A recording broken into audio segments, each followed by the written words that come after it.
20 years ago, I left my home of Sydney, Australia to go and master Wing Chun Kung Fu.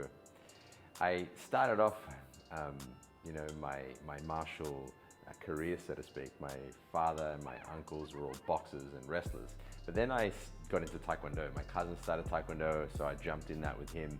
I got close to black belt. I got to like black tip, and I was an Australian champion. I was quite young, so being Australian champion doesn't mean that much, but still, that's something that I achieved.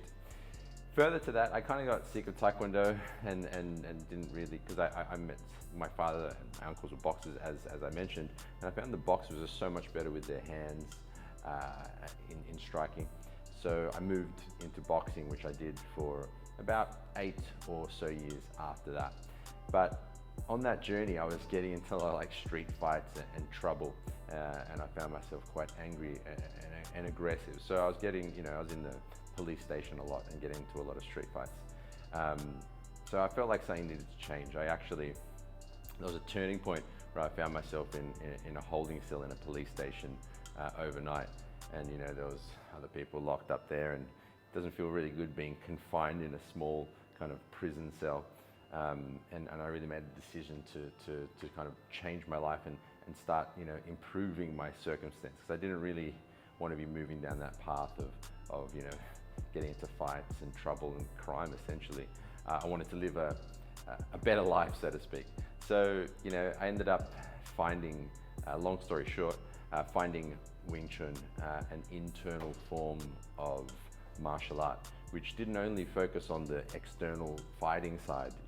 It also had an internal component, meaning working on the mind, working on one's energy, and I even found personally in my journey that it leads you toward the spirit, your spiritual nature, because there's quite a meditative process with that. So that's where I'd come from, and then I ended up moving to Hong Kong in 2005 to further my journey. I did from 2000 to 2005, I was doing Certificate 4 in Wing Chun instruction at my first master's, Sifu John here in Sydney. But then I met to become master, my grandmaster, who I then trained with for 10 years. He came to Australia and did a seminar, and I was blown away by the amount of power this man could generate. He was old, about 70 years old, small, frail, maybe this high, and he was just launching me around. And coming from a boxing and external martial arts perspective, the amount of power that he could withstand and generate was just mind-blowing. And what I wanted to understand was how he did this. How was a human being how was it possible for them to generate so much power from such a small, older frame? And it was described that it was coming from mind power and energy, or chi. And I'd always thought that was all bollocks, but everything is energy. Chi just means energy, but it can be taken as a bit of a farce or bullshit in the martial arts industry, but energy is real. Without energy, we wouldn't exist. So it's just about mastering and aligning yourself so that you can manifest your internal power through the alignment of the mind, energy, and body. So, I ended up moving to Hong Kong to train with my master there. I ended up even opening a school there in Hong Kong. As I was studying there, I found there were some limitations and questions that I had which weren't able to be answered, like where does the energy come from? What are the types of energy? Where do I locate the mind? Like all these questions like that wanted me to go deep, which I wanted to go deeper into. And I was also brought up a Christian, a Catholic. So my mother was a Catholic, and I used to go to church with her every weekend. So I do have a very strong fondness to Christ and his teachings. So wanting to understand more about my spiritual life and also wanting to deepen my martial arts knowledge, I ended up finding the teaching of the Researchers of Truth, which is an esoteric Christian tradition from the teacher known as Daskalos. And a lot of the teachings that he expounded, they highlighted things that I wanted to learn for my Kung Fu practice, for my martial arts.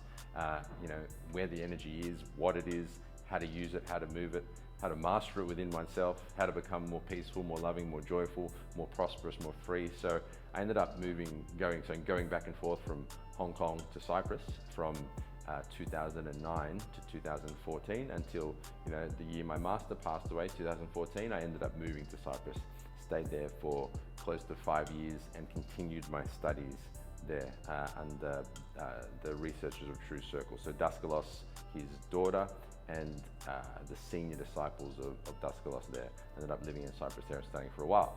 Whilst I was there, I also I thought I'd found the kind of jackpot in spiritual teachings, and I had, and in that the depth of the Christian teachings are very powerful with a lot of wisdom and knowledge to help one grow both spiritually and personally. But I also found Dr. David Hawkins' teachings, the teacher who wrote Power versus Force. So I ended up going to America several times and studying with Dr. Hawkins' groups as well.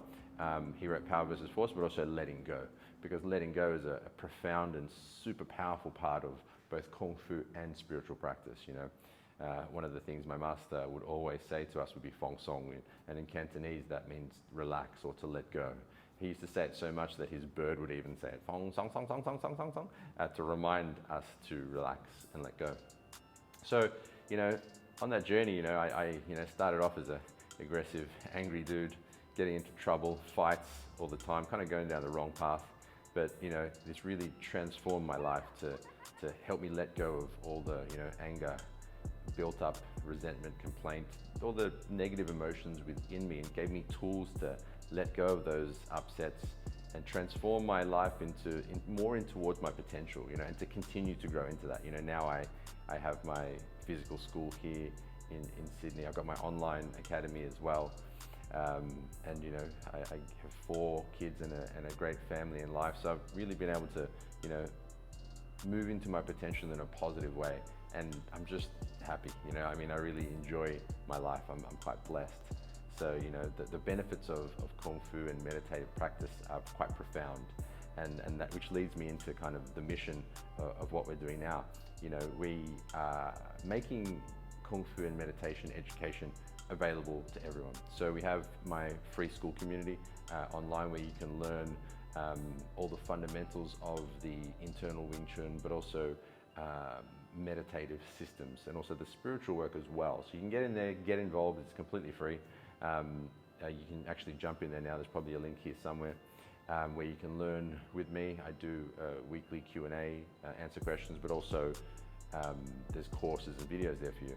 And our mission moving forward is to not only have that free online for people, but it's to actually build temples, open them up all around the world so you can actually start training for free. So, oftentimes the problem for people is the blockage is a financial blockage. It's a barrier to entry. So we want it to be more accessible to everyone. So for example, right here, this is the first temple. We have Tej, one of my students in Oregon. He started up one already as well. And we've got some people in Melbourne, in the UK, and all over the world who are going to be opening up over the coming years. So the objective is to have 10 million temples, as an aim. It may or may not happen in my lifetime, but that's the direction we're going. I'll probably have to reincarnate to help finish off the 10 million.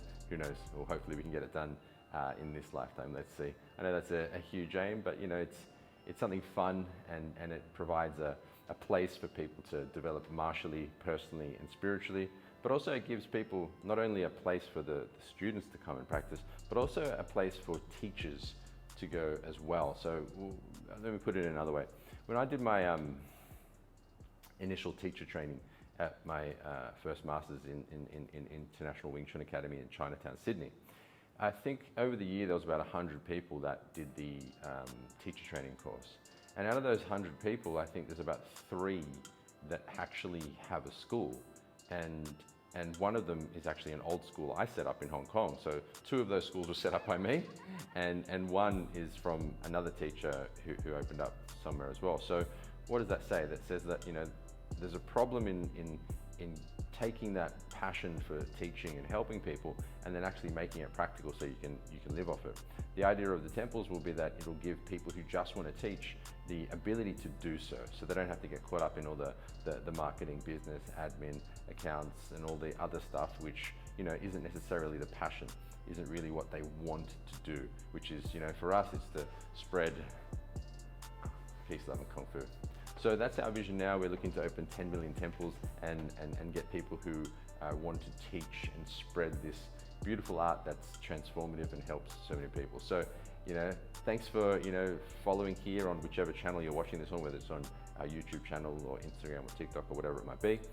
If you'd like to actually jump into our free school community, then hit the link below, and also subscribe so that you can get further videos coming to you. And I look forward to seeing you guys in our next video. Peace.